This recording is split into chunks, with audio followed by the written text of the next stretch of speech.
Bonsoir à toutes et à tous, bienvenue dans mon live, c'est mon live 207 sur mon défi 365 jours de live. J'espère que vous allez bien, que vous avez passé une bonne journée.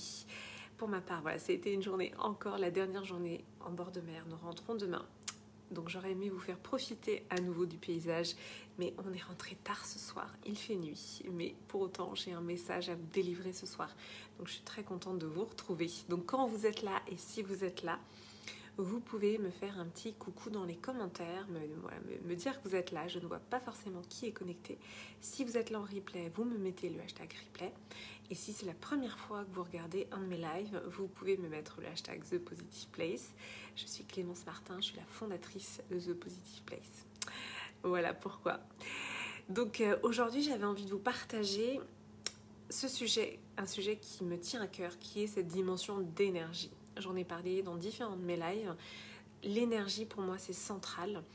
Et c'est cette énergie qu'on ressent, que parfois on ne ressent pas ou plus, qui parfois nous fait défaut, qui est notre un flux vital, qui nous met en mouvement, qui nous met en action.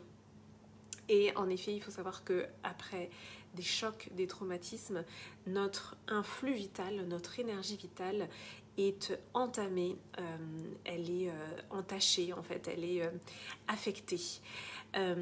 Et aujourd'hui, en fait, je me suis réveillée. Coucou, alors je vois pas qui est là, mais je vois un petit pouce. J'ai pas beaucoup de réseau, donc je vois pas forcément qui est là. Merci pour les pouces en tout cas. Et ce matin, voilà, je me suis réveillée avec une sensation que je vais vous décrire parce que voilà, c'est une sensation que j'avais pas ressentie depuis vraiment longtemps. On dort très très bien, je dors très très bien ici, voilà, depuis qu'on est à la mer, c'est des nuits de 9 heures de sommeil, voilà, c'est pas des nuits que je fais habituellement. Et là ce matin, je me suis vraiment réveillée avec cette énergie que j'ai eue, que j'ai vraiment ressentie à la naissance de mon fils, qui a aujourd'hui 10 ans, donc vous voyez. Donc il y a 10 ans, après avoir accouché de mon fils, en fait, j'ai ressenti une énorme énergie en moi, juste après. C'est-à-dire que pendant les 3 premiers mois, je sais qu'il y a pour certaines, les 3 premiers mois de vie de l'enfant sont des moments difficiles. Pour ma part, ça a été très fluide, simple et incroyable en fait, parce que mon fils dormait, moi je dormais aussi. Et je me sentais vraiment à ma place, je sentais que je pouvais déplacer des montagnes. Et en fait, quand mon fils est né, ça a été ma première sensation, alors que ma fin de grossesse avait été extrêmement difficile, dans le sens où je me sentais pas à la hauteur, j'avais peur de me mettre au monde de mon fils, voilà, j'avais vraiment des pensées noires en fait, hein, juste avant d'accoucher. Et puis quand mon fils est arrivé, donc moi j'ai pas fait un baby blues, j'ai fait un baby blues avant l'accouchement. Et en fait après l'accouchement j'ai ressenti vraiment cette énergie incroyable de mais mon fils est là, mais je vais déplacer des montagnes pour lui. Et tout était fluide et tout était simple. Et au final, le fait d'avoir eu cette énergie-là, de me dire je vais déplacer des montagnes, alors je dirais pas qu'il y a une relation de cause à effet, mais en tout cas ce qui s'est passé par la suite, puisque j'ai une succession de chocs et d'événements très difficiles juste après ce côté un petit peu rose, hein, où tout allait super bien, où j'étais vraiment dans une énergie incroyable. Ensuite, dans l'année 2012, je me suis retrouvée toute seule avec mon fils, et ensuite j'ai eu énormément une conjonction en fait de multiples facteurs qui ont rendu les choses vraiment très difficiles. Donc finalement, heureusement que j'avais cette énergie de voilà, je peux déplacer des montagnes, parce qu'il a fallu que je déplace des montagnes. En fait, la vie ne m'a pas laissé le choix, et j'ai eu énormément d'événements en fait qui se sont succédés, tant dans ma vie personnelle que dans ma vie professionnelle. Et c'est aussi ce qui m'a amené à créer The Positive Place, c'est aussi ce qui m'a amené à me former à toutes ces techniques, et notamment ces techniques pour retrouver l'énergie. Parce que oui, au moment où j'ai donné naissance à mon fils, je ressentais cette énergie de déplacer les montagnes, mais ensuite les chocs sont venus amoindrir en fait mon énergie, et surtout mon élan vital, parce qu'il faut bien comprendre que les chocs, les traumatismes, ça vient toucher à notre confiance en la vie, à notre espoir sur la vie. Ça vient toucher à quelque chose une corde très profonde, ouais, qui est vraiment la confiance en la vie. Ça vient ébranler ça. Et c'est vrai que moi, dans ces moments-là, j'avais des idées un petit peu noires qui étaient... puisque ça m'est tombé dessus, il y a d'autres choses qui vont me tomber dessus. Et alors là, c'est justement le cercle vicieux, malheureusement, des pensées négatives qui enferment en fait dans ces cycles-là. Donc il y a eu vraiment un moment où j'ai pris conscience de ça. Je savais que mes pensées négatives m'enfermaient, mais j'arrivais pas forcément à ne plus avoir ces pensées négatives. Et c'est comme ça que j'ai commencé peu à peu à me former. Alors j'étais déjà formée à des choses. J'ai fait un post à ce sujet. Voilà, moi j'avais une mère prof de yoga, mon père prof de tai chi, donc j'avais eu accès à des choses. Et ensuite, à partir de 2018, j'ai vraiment accéléré les choses où je me suis formée à plein de techniques pour réaccéder à mon potentiel. Vraiment, c'était ça ma quête, c'était accéder à mon plein potentiel. Et en 2020, début 2020, il y a eu un autre séisme dans ma vie personnelle. Quelque chose qui m'a, sur le coup, qui m'a effondrée. Et du coup, 2020, donc ça c'était en janvier 2020, et puis juste après, il y a eu mars 2020, le confinement.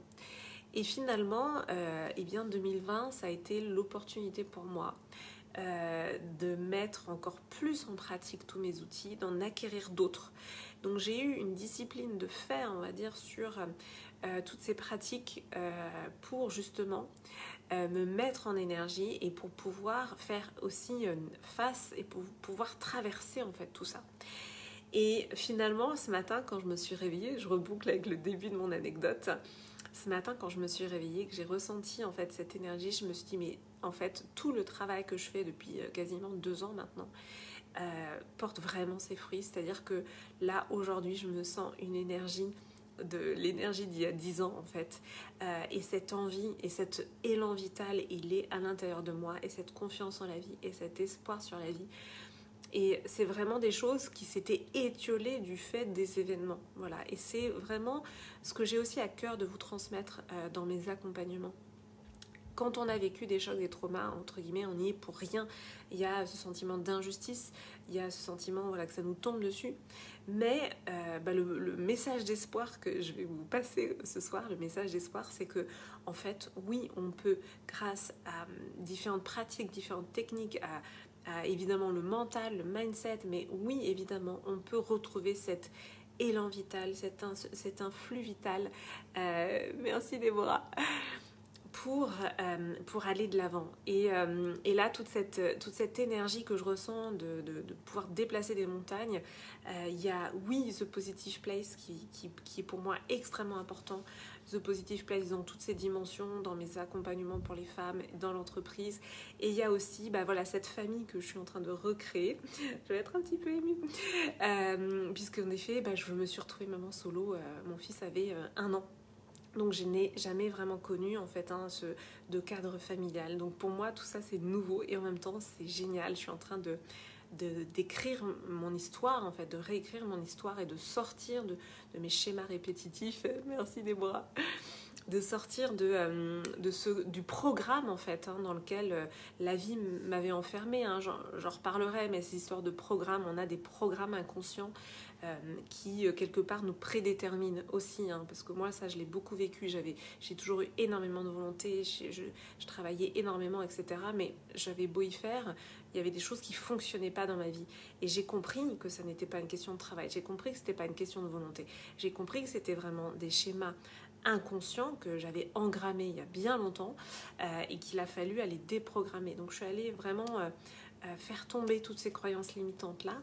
Et aujourd'hui, ce que je vis, c'est le résultat de toutes ces croyances que je suis allée déloger les unes après les autres.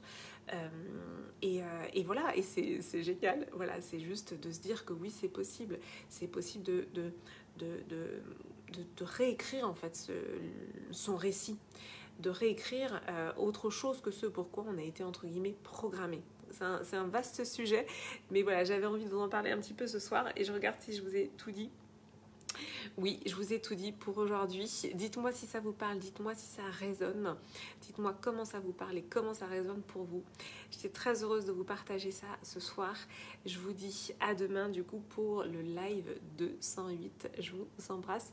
Merci à toutes celles et ceux qui sont passés, Vincent et Déborah notamment. Belle soirée à tous.